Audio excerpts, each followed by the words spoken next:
Iron Mike Tyson was unstoppable at the height of his career in the 1980s, emerging as the best among the heavyweight boxers of his era. By the end of the 1980s and the beginning of the 1990s, Tyson had accumulated 3 world titles in the heavyweight division. His success seemed unstoppable, but a knockout in 1990 would change his story. Tyson won the WBC heavyweight title on November 22, 1986, by knocking out Trevor Berbick in the second round. Bangs the body. Wow, that uppercut is Tyson. Catches him with a right left hook, and he goes down. He goes down. He should be able to get up from this. His legs may be shut. They are. This was Tyson's first world title and made him the youngest heavyweight champion in history at that time. In 1987, he unified the WBC and WBA titles by defeating James "Bone Crusher" Smith on March 7, 1987, by unanimous decision. This fight, round 2. And now it's really going to get...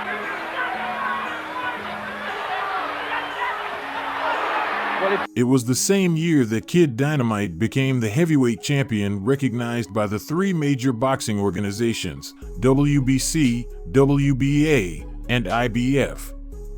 Tyson had won the IBF heavyweight title on August 1, 1987, by defeating Tony Tucker by unanimous decision. Uppercuts, Barry. You know if they're uppercuts. There has to be concern now in Tyson's corner. This is the most competitive fight. At that time, Iron Mike was only 21 years old, becoming the youngest undisputed champion in boxing history. The 3 titles gave him a dominant position in the heavyweight division and solidified his status as one of the most prominent and respected boxers in the world. By 1990, the baddest man on the planet was globally recognized and enjoyed unparalleled success. He had already accumulated 37 consecutive victories, 33 of which were by knockout. However, such success also brought problems in Tyson's personal life. He was dealing with a turbulent love life and his divorce from actress Robin Givens.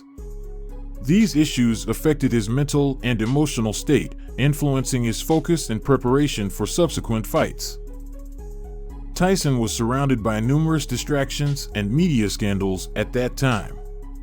His extravagant lifestyle and worldwide fame attracted constant media attention, making it difficult for him to concentrate on training and preparing for fights. The fight with James "Buster" Douglas was approaching, but Tyson's training team was having problems. Tyson had a strained relationship with his trainer, Kevin Rooney, who had been instrumental in his success. Prior to the Douglas fight, Tyson and Rooney parted ways, and Tyson trained with Jay Bright. At that point, Tyson began to show signs of lack of discipline in his lifestyle and training.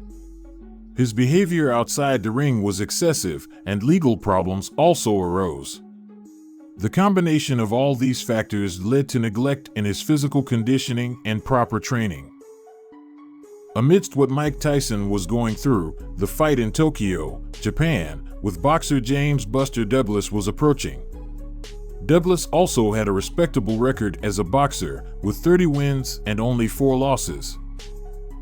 James "Buster" Douglas had debuted in professional boxing in the light heavyweight category. As his career progressed, he moved up in weight class and settled in the heavyweight division. Throughout the 1980s, Douglas accumulated a series of victories and defeats against lesser-known opponents in the heavyweight division. Although he had a respectable record, he was not considered one of the top contenders in the category. In 1987, Douglas had a chance to fight for the IBF heavyweight title against Tony Tucker. However, he lost the fight by unanimous decision and failed to win the title. Now we talked about what a good amateur Tucker is, and Tucker slips down to throw on Douglas because of the left hand of it. There was a big left hand by Douglas. That was a great shot. In the following years, Douglas continued to fight in the ring and achieved some victories, but he also suffered defeats. His career was largely discreet. It was in 1989 that he faced Oliver McCall at the Convention Hall in Atlantic City, New Jersey, winning by unanimous decision. Heavyweight division is wide open. Tyson, and that was a win. James Buster Douglas was also facing personal and professional problems and going through difficult times in his personal life. His mother, Lula Pearl, who had been his motivation and support throughout his career, passed away a few weeks before the fight with Tyson. Additionally, Douglas had a reputation for lack of discipline and struggled with his weight. Prior to the fight with Tyson, he had difficulty staying in shape and was considered out of shape. Throughout his career, Douglas had not received the recognition and opportunities he deserved.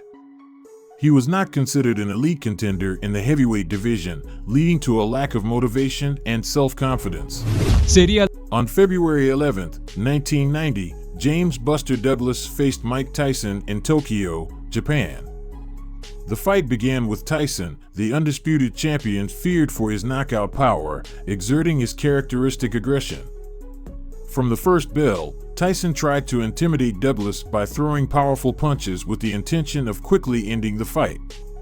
However, what many did not expect was Douglas' resilience and ability to withstand the attacks.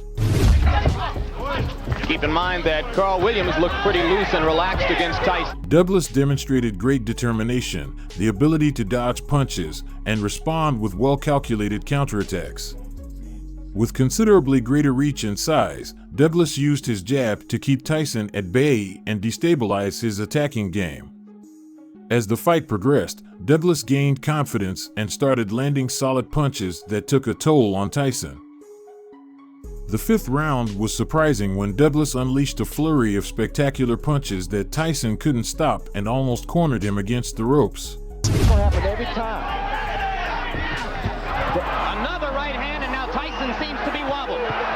Mike is not throwing back. It was evident that Mike was stunned and couldn't control Douglas' technique. In the eighth round, it seemed like the fight was going to end when Tyson threw a spectacular hook that sent Douglas to the canvas. Here he's against the ropes. I've never seen. And there's a right hand uppercut, and down goes. The referee began the count, but to Douglas's benefit, the bell rang, announcing the end of the eighth round. Tyson showcased his power in the following rounds, but Douglas stood firm and continued to hit the champion with quick and precise combinations. Right to the body, he tries the uppercut again and misses. Douglas comes back with a left and a right. Douglas' resilience surprised all spectators as he faced the most feared man in boxing at that time. Finally, in the 10th round, Douglas landed a powerful right hook that knocked Tyson down for the first time in his career. Brawling willingly just to try to get in the shot that will finish things in. Oh, the uppercut. What an uppercut by Douglas, and down goes Tyson. The referee began the count, and to everyone's amazement, Tyson failed to get up before the count reached 10. James Buster Douglas had become the new world heavyweight champion, defying all expectations and leaving an indelible mark on the history of boxing. This fight was a perfect example of how the undisputed favorite can be defeated when facing an opponent who shows bravery, skill, and relentless determination. James Douglas proved that in boxing, anything is possible, and his victory over Mike Tyson is remembered as one of the greatest surprises and achievements in the sport of boxing.